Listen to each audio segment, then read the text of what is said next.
हतनया दपुण्डरीकम् कैशोरसौरभसमा ऋतयोगिचित्तम् हन्तुं त्रितापमनिशं मुनिहंससेव्यम् सन्मानशाली परिपीत परागपुञ्जम् काविरामं रणरङ्गधीरं राजीवनेत्रं रघुवंशनाथं कारुण्यरूपं करुणाकरं तं श्रीरामचन्द्रं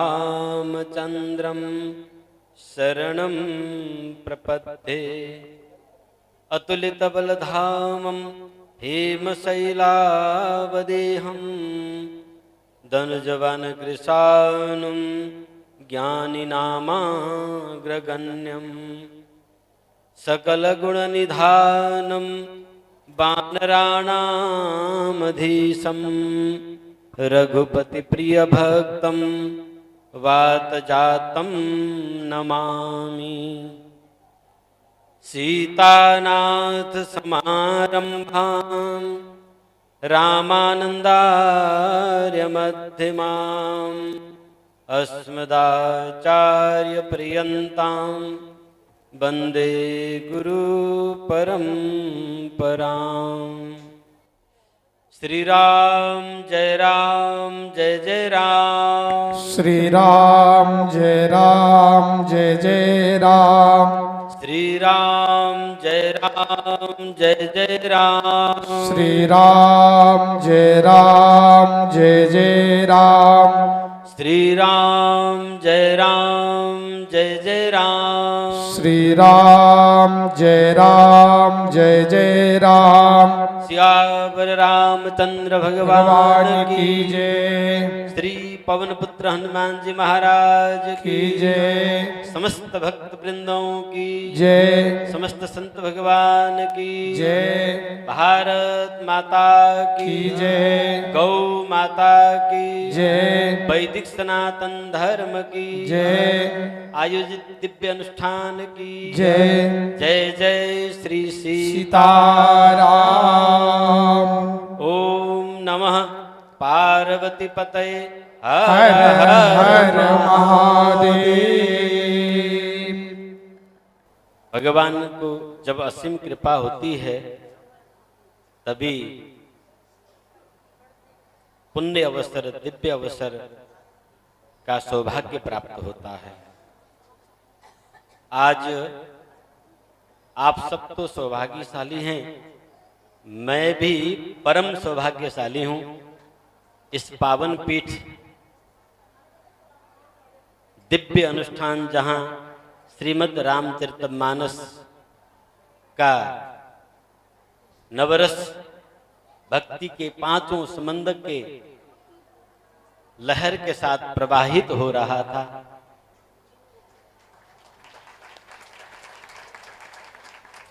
परम वंदनीय परम पूजनीय प्रातः स्मरणीय इस पीठ के पीठासीन महाराज श्री दयाराम दास जी महाराज जी के चरणारविंद में वंदन करते हैं। आप जैसे तपोमूर्ति शास्त्रज्ञ श्रोत्रिय ब्रह्मनिष्ठ संत समाज में दुर्लभ हैं। आपको बारंबार अभिनंदन करते हैं। व्यास में आसीन श्रीमद् रामचरित के मधुर गायक श्री राम जी भाई जी और आपके साथ में जितने भी सहयोगी वादक और गायक हैं और पाठ में ग्रंथ लेकर विराजमान संत भगवान और भक्त वृंद, आप सबको जय श्री राम। यद्यपि ये पावन सरस्वती के प्रवाहित क्षेत्र है, हमने इस क्षेत्र की महिमा जब सुना तो मन में इच्छा हुआ कि इस क्षेत्र के कहीं इस गुप्त सरस्वती के किनारे बैठ के साधना किया जाए। तो ये सौभाग्य हमें मिला। आज से 18-20 वर्ष पहले हनुमानगढ़ के पावन क्षेत्र में हमने लंबे समय तक अनुष्ठान किए। आसपास हम कहीं गए भी नहीं, यहाँ पर यह स्थान है करके हमें ज्ञात भी नहीं, सुना था दूर से पर यहाँ नहीं पहुंच पाया। 15 वर्ष उस क्षेत्र में हम आते जाते रहे और साधना भी करते रहे, परंतु जहां हम साधना करते हैं हम पब्लिक संपर्क नहीं करते हैं कि भक्त आएंगे उन्हें स्वागत न करना भी अपराध हो और साधना में व्यवधान भी हो जाएगा। तो साधना के क्षेत्रों में छुप के रहते थे। आज महाराज जी ने यहाँ प्रकट कर दिए।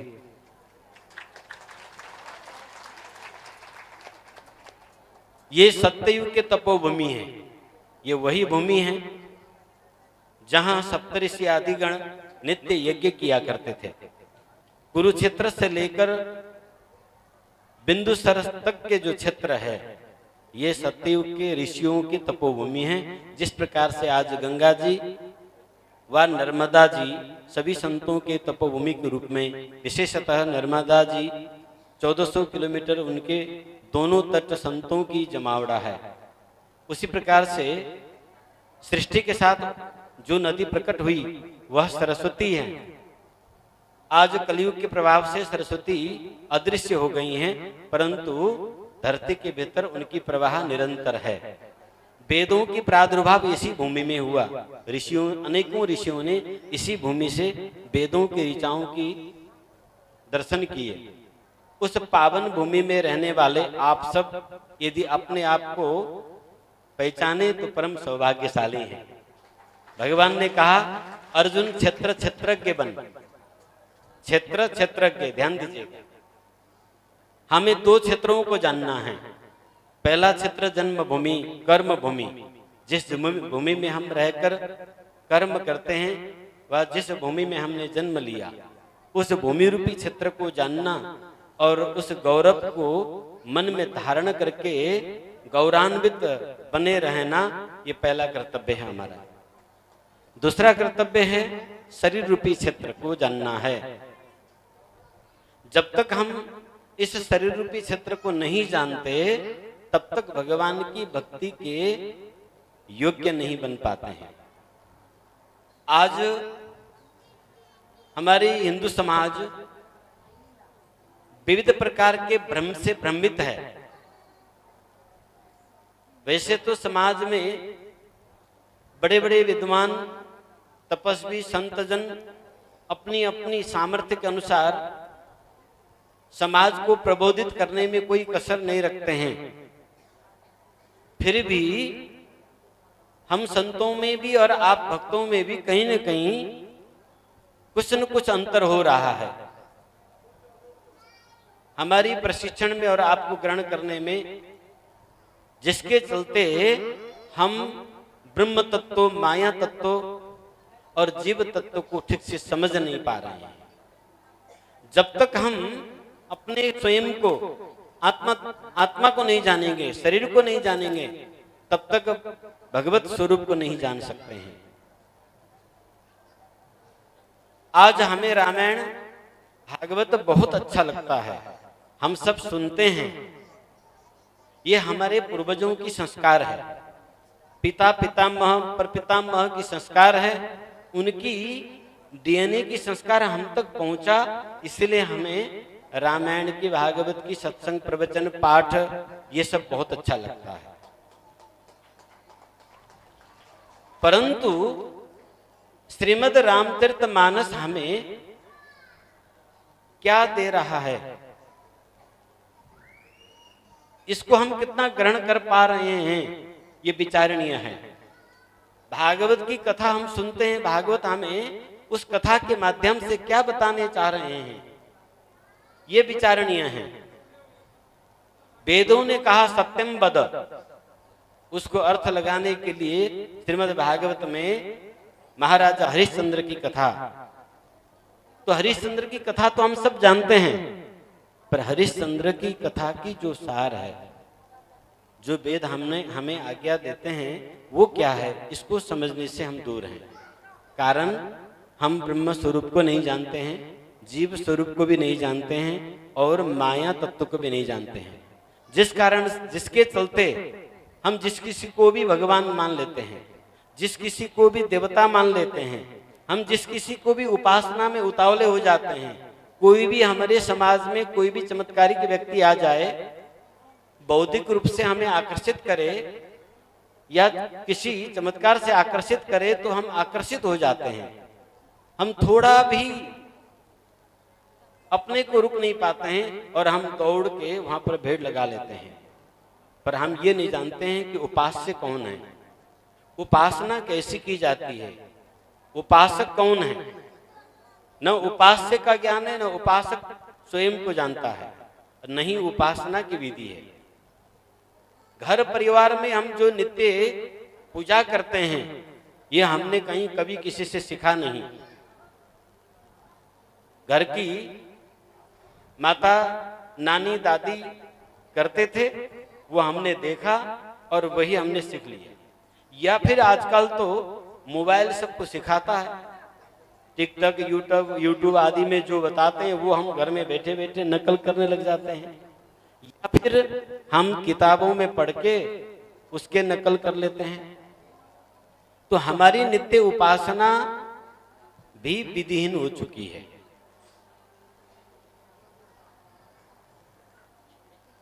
मंदिरों में हम सिर्फ फूल, अक्षता और कुछ भेंट ले जाके डाल देते हैं। मंदिर में जाकर हमें किस प्रकार से प्रणाम करनी चाहिए, किस दिशा से करनी चाहिए, कितनी देर वहां रुकनी चाहिए, क्या क्या ध्यान रखना चाहिए, इन बातों को हमें जानकारी नहीं है। मेरा आपसे निवेदन ये है, कहने का अभिप्राय ये है कि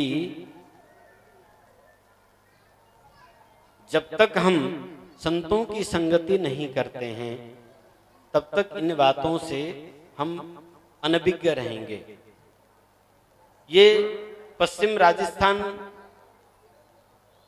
का ये क्षेत्र जो है, पंजाब से लगा हुआ ये क्षेत्र,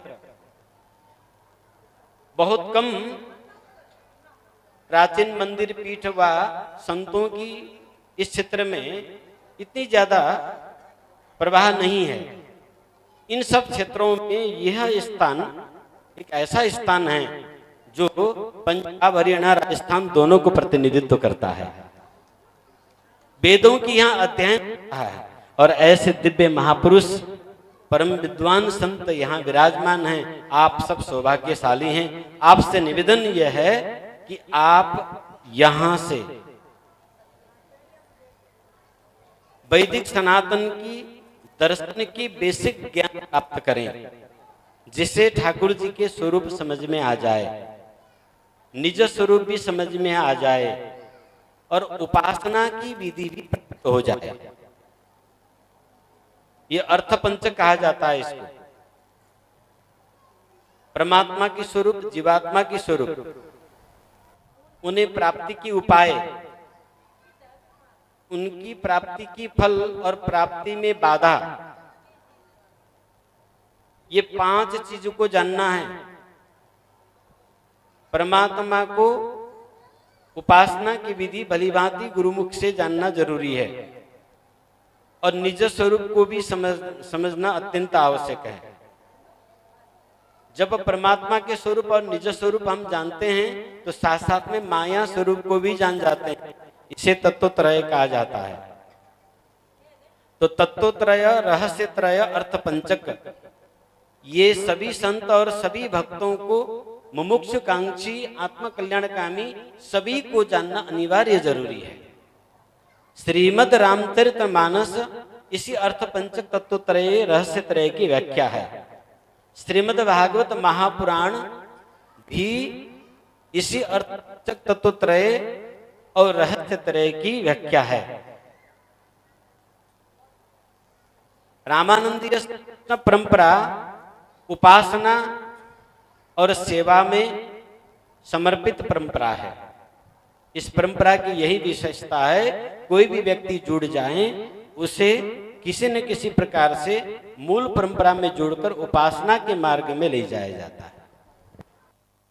तो संक्षिप्त में आप सबसे मैं निवेदन में करना चाहूंगा, सभी हम चाहते हैं कि भगवान की उपासना करें। वैदिक सनातन परंपरा में अनेक पद्धति है, हजारों हजार विधियां हैं।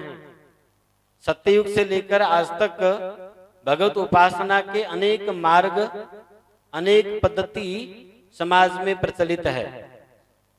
सभी अपनी अपनी महिमा से मंडित है। यदि भगवत प्रतिपादित है तो ध्यान दीजिएगा, भगवत संबंधी आध्यात्मिक क्षेत्र में दो परंपराएं हैं। एक भगवत प्रतिपादित, वेद प्रतिपादित वेद मार्ग जो स्वयं भगवान के द्वारा प्रतिपादित है। दूसरा मनुष्यों के द्वारा मनगढ़ंत, इसे मेन मेड भी कहा जाता है, व्यक्ति के द्वारा स्वयं तैयार की गई मार्ग। व्यक्ति के द्वारा तैयार किया गया आध्यात्मिक क्षेत्र में थोड़ी देर की मनोरंजन होती है, वहां चकाचौंध होता है। समाज के हिसाब से ये सभी आकर्षक तैयार करके रखते हैं। लगता है कि यही सचमुच भगवत धाम तक पहुंचाने वाला मार्ग है। बहुत सारे आस्थावान समाज के लोग उसमें फंस जाते हैं। हमें ये पता लगाना जरूरी है कि आध्यात्मिक वेत्ता, आध्यात्मिक क्षेत्र जहां अध्यात्म की चर्चा हो रही है, भगवत तत्व की चर्चा हो रहा है, लोगों की दुख हरण की जहां चर्चा हो रही है, वो चर्चा करने वाला व्यक्ति और वह स्थान ये परंपरागत है या नहीं, ये भगवत प्रतिपाद्य है या नहीं, ऋषियों के द्वारा सेवित है या नहीं, ये जानना जरूरी है। जब तक ये निश्चित न हो जाए कि ये ऋषियों के द्वारा सेवित भगवत प्रतिपाद्य अविच्छिन्न मार्ग है, इस प्रकार से निश्चय हो जाए, तब हमें उस परंपरा में स्वयं को पंच संस्कार द्वारा संस्कारित करके समर्पित कर देना चाहिए। इस प्रकार से हम जब श्रोत्रिय ब्रह्मनिष्ठ सत परंपरा में केवल दीक्षित मात्र भी होते हैं, केवल शरीक मात्र भी होते हैं, उस परंपरा में जाके प्रसाद मात्र भी हम ग्रहण करते हैं, तो आपका कदम ठाकुर जी की ओर आगे बढ़ता है। उसमें आपको बहुत बड़े विद्वान होने की जरूरत नहीं है, बहुत बड़ी मंत्रों की, योगों की, तंत्रों की ज्ञाता होने की जरूरत नहीं है। विधिवत आप शरणागत हो जाने के बाद सत परंपराओं में सदगुरु के माध्यम से भगवत चरण में शरणागत हो जाने के बाद आपके अंदर में उस शरणागति भाव निरंतर बनी रहनी चाहिए। आपका साधना उत्तर उत्तर वृद्धि को प्राप्त होगा। यदि ऐसा न होकर हम केवल मनमुखी रहते हैं, गुरुमुखी नहीं बनते, मनमुखी रहते हैं और जहां कहीं भी दौड़ते रहते हैं, तो इष्ट निष्ठा भी नहीं होगी, इष्ट की निश्चय भी नहीं होगा, उपासना की निष्ठा भी नहीं होगी और हमारी आस्था लड़बड़ाता रहेगा और हमारी आध्यात्मिक यात्रा केवल बनावटी बन जाएगा। हम उपासना में कदम आगे नहीं बढ़ा पाएंगे। फिर भी प्रसंग था अनेक मार्गों की, यही कली कालन साधन दूजा। इस कली काल में कोई दूसरी साधन नहीं है, न जोग, न जप, न तप, न व्रत, न पूजा। क्योंकि वर्तमान के पूजा की सामग्री आपके दुकान में सब डुप्लीकेट है। पूजा के नाम से आज कंपनियों ने भी नकली सामान बना के रख देता है। पूजा की वस्त्र आप देखिए, भगवान का हम अर्पण करते हैं पर हमारी वो काम में उपयोग में नहीं आता। जो वस्तु हम उपयोग में नहीं कर सकते हैं वो वस्तु ठाकुर जी के चरण में अर्पण करके फिर हम असली फल को अभिलाषा रखें, ये कैसे संभव हो सकता है? जरूरत नहीं है कि आप राजसोपचार करें, आप षोडशोपचार कीजिए, द्वादशोपचार कीजिए, दशोपचार, सप्तोपचार, पंचोपचार, पर यथार्थ रूप से हो। तो पूजा आजा की जो कर्मकांड की मार्ग है, ये भगवान नाम परायण है तो ही सिद्ध है, भगवान के निमित्त है तो सिद्ध है। भगवान की दो स्वरूप है, सगुण साकार, निर्गुण निराकार। भगवान की जगत भी दो ही है, एक जो परम धाम जो अवर्णनीय है, अकल्पनीय है, अनिर्वचनीय है, और दूसरा लीला धाम है जो जहां हम सब कर्म करते हैं। ये उभय स्वरूप को बोध, यदि ज्ञान मार्ग से आप आगे बढ़ना चाहेंगे तो समदम विरति विवेक, ये चार साधनों से संपन्न आपको होना पड़ेगा ज्ञान साधने के लिए। यद्यपि ज्ञान साधने में बहुत कठिन है, गोस्वामी तुलसीदास जी कहते हैं साधत कठिन, बहुत कठिन है, इसमें प्रतिभा अनेक प्रतिभा हैं। अब सद भी जाए तो उसमें टिकना मुश्किल है, वो ज्ञान का दीपक कभी भी बुझ सकता है। फिर भी ज्ञान के मार्ग से भगवत प्राप्त करने के लिए आपको विरति विवेक समदम से युक्त होना पड़ेगा, साधन चतुष्टय चाहिए। आज हमारे पास विवेक नहीं है, उचित अनुचित सत असत को निर्णय करने की जो सूक्ष्म क्षमता है वो विवेक की होती है। योग मार्ग से आप भगवत प्राप्त करना चाहेंगे तो योगस चित्त वृत्ति निरोध, चित्त स्थिर चाहिए, स्थिर चित्त में ही योग की धारणा, ध्यान और समाधि हो सकता है। तो योग के मार्ग से हम भगवत प्राप्त करना चाहें तो चंचल चित्त है, ये भी आज के समय में दुष्कर है। यदि भक्ति के मार्ग से आप चलने चाहें तो भक्ति का बड़ी सरलता हो गया है। आज भक्ति भक्ति समाज में सब गाते हैं, जो भक्ति हम कर रहे हैं वास्तव में वो भक्ति नहीं। नारद जी ने इसे व्यभिचारी भक्ति कहा।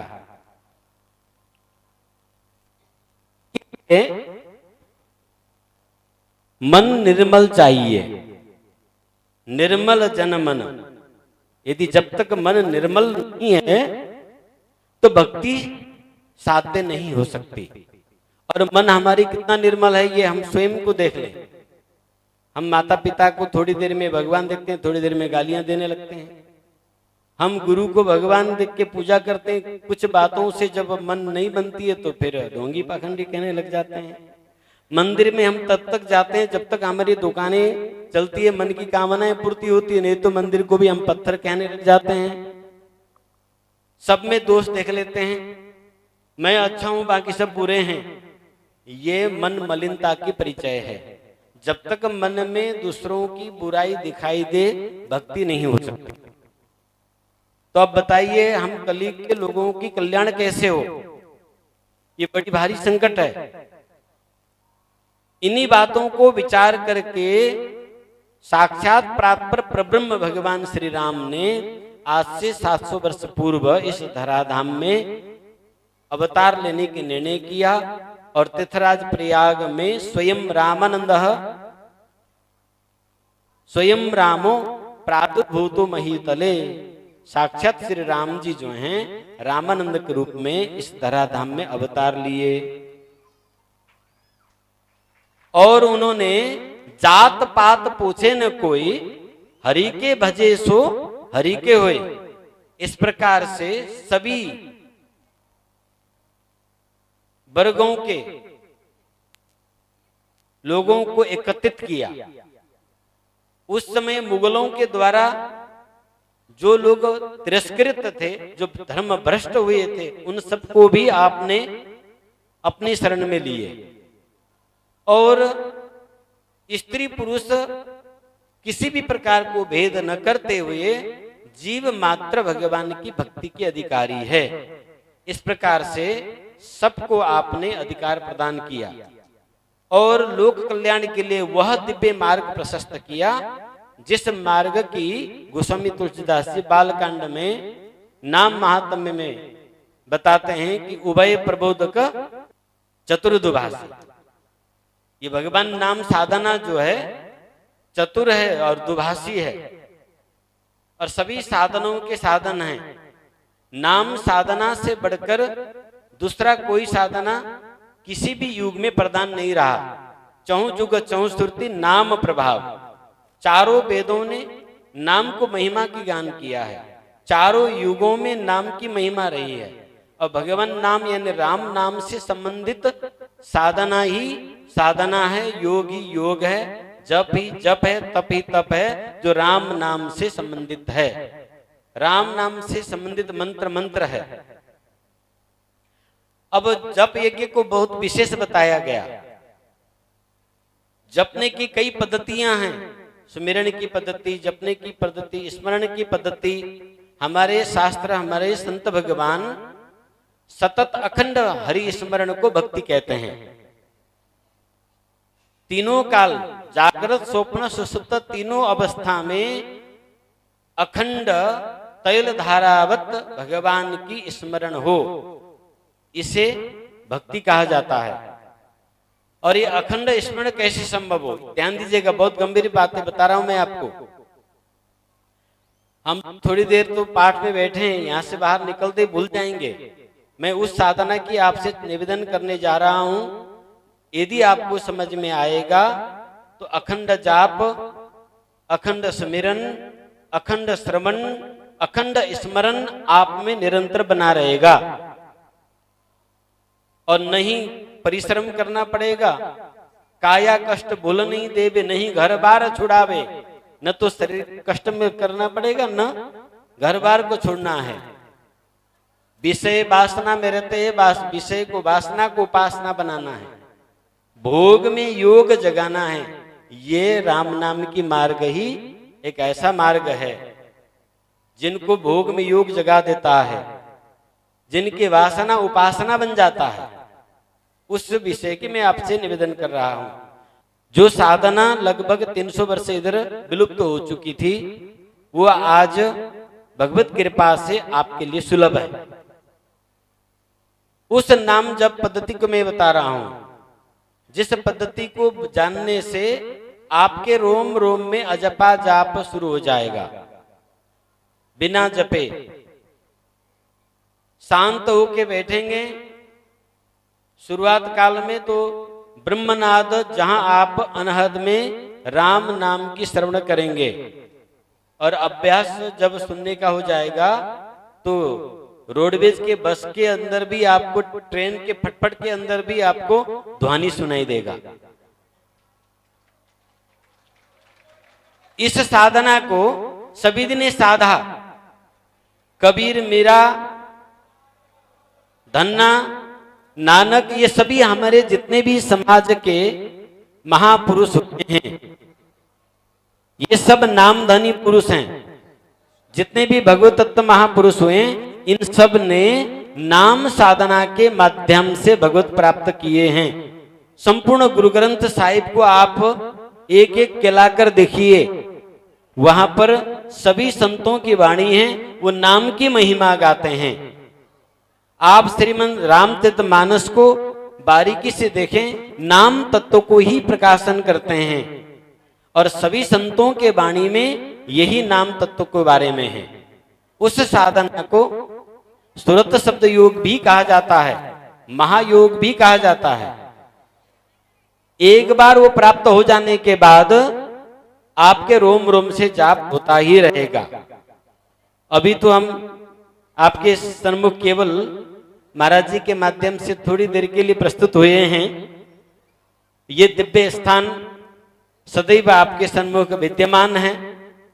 मैं परम वंदनीय महाराज श्री से निवेदन करूंगा कि आगामी दिनों में आप इन सब पर, इन भक्तों पर ऐसा कृपा करें कि यह साधना विधि ठाकुर जी के यहां प्रतिष्ठापित हो। भगवत कृपा से यहां दोनों ही कार्य की जा सकती है। ये नाम संचार विधि मैं महाराज जी को भी निवेदन कर सकता हूं और ठाकुर जी के विग्रह में भी प्रतिष्ठा कर सकता हूं। आपको ठाकुर जी के सामने आके बैठते ही आपके अंदर में नाम संचार हो जाएगा। करना कुछ नहीं है, न ध्यान, न जाप, न क्रिया, कुछ भी नहीं। ठाकुर जी के सामने बैठे और आपके अंदर में नाम की संचार शुरू हो जाएगा। इसके लिए कुछ आपको जताना आवश्यक है, नहीं तो करतलगत वस्तु नाम विहीन हो जाता है तो उसका कोई परिचय नहीं मिलता। हाँ, वस्तु करतलगत है परंतु नाम विहीन होने से उससे हम अपरिचित होते हैं। तो उस साधना को सिर्फ परिचय कराना पड़ता है, सिर्फ परिचय कराना पड़ता है। तो मैं परम पूजनीय महाराज श्री से निवेदन करूंगा, आने वाले दिनों में जब आप सबको अनुकूल हो, महाराज जी को अनुकूल हो, तो उस समय यह साधना की प्रक्रिया तो आप सबको जानकारी में रखिएगा। आने वाले दिनों में आप सबको ये अजपा जाप रोम रोम ररंकार उच्चरंत बाणी श्रवण सुनत गुरु के शब्द सुजानी ख्याल करता रहे। ज्योति ध्वनि ध्वनि में ज्योति नाद बिंद मिलब है रंग रेला सुनने का नेहरा सुनने सुस्ता रहे। ज्ञान गुदड़ी में श्री भगवान रामानंदाचार्य जी कहते हैं, रोम रोम हर ठौरी से भाई राम राम होए सदाई। आप तैयार हैं रोम रोम से राम नाम जपने के लिए? हाथ उठाइए, कितने तैयार हैं? जरा सबके कैमरा घुमाइए तो ये काल आते हैं कि नहीं देखते हैं। हाँ, दोनों हाथ उठाइए। आप सब रोम रोम से जपने के लिए तैयार हैं? राम नाम के प्रवाह में बहने को तैयार हैं? तैयार हैं तो ठीक है, महाराज जी से आप अनुरोध करिएगा आने वाले दिनों में राजस्थान के इस पश्चिमी क्षेत्र से राम नाम साधना की वह दिव्य विधि आप पुनः प्रकाशित की जाएगी, जो किसी समय पूर्व काल में हुआ करता था। तो इन्हीं शब्द के साथ आप सब परम सौभाग्यशाली हैं।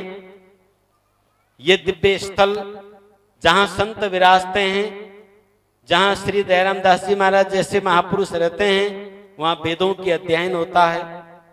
यहाँ नित्य वेदों की ध्वनि गुंजायमान होती रहती है। नाम संकीर्तन अखंड चल रहा है।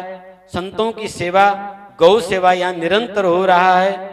और समय समय में दिव्य विभूतियां संतों की, विद्वानों की दर्शन आपको सौभाग्य प्राप्त हो रहा है।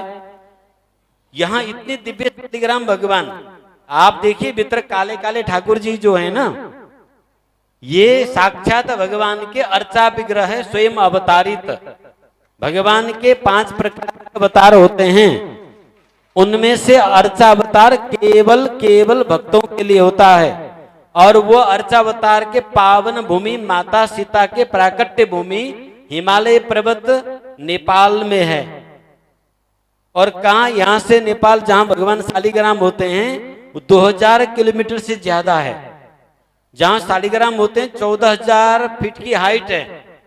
वहां से आप सबको कृपा करने के लिए मंदिर में संतों ने भगवान की यह दिव्य अर्चावतार अर्चा विग्रह भगवान शालिग्राम के इतने बड़े बड़े स्वरूप, राम जी के सबसे आगे काले स्वरूप जो दिख रहे हैं ना, हाँ, इतनी अद्भुत इतने दिव्य स्वरूप, उसमें यज्ञ पवित्र का चिन्ह बना हुआ है, गौ की पाद चिन्ह बना हुआ है, साक्षात दामोदर स्वरूप है ये।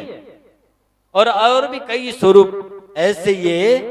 ये जो राम मंदिर है आपके इस क्षेत्र के बहुत बड़ा तीर्थ है, बहुत बड़ा धाम है। इसे संगरिया धाम कहा जाए तो कोई अतिशक्त नहीं होगी। इसलिए संगरिया धाम की प्रेम गली अति सांकरी तामे दोयन समाये। तो संगरिया का अभिप्राय यही होगा कि ठाकुर जी के साथ एक बन के चलिए तो अनन्य प्रेम की मार्ग, भक्ति की मार्ग आपको प्रशस्त हो। आप सब भगवत उपासना में हर पर्व में इसी प्रकार से जुड़े, इसी प्रकार से एक रूपता लेते रहें और नाम साधना की विधि यहाँ से आपको प्राप्त हो, ऐसी व्यवस्था आचार्य होने के नाते से मैं महाराज श्री के माध्यम से आप सबको उपलब्ध कराऊंगा।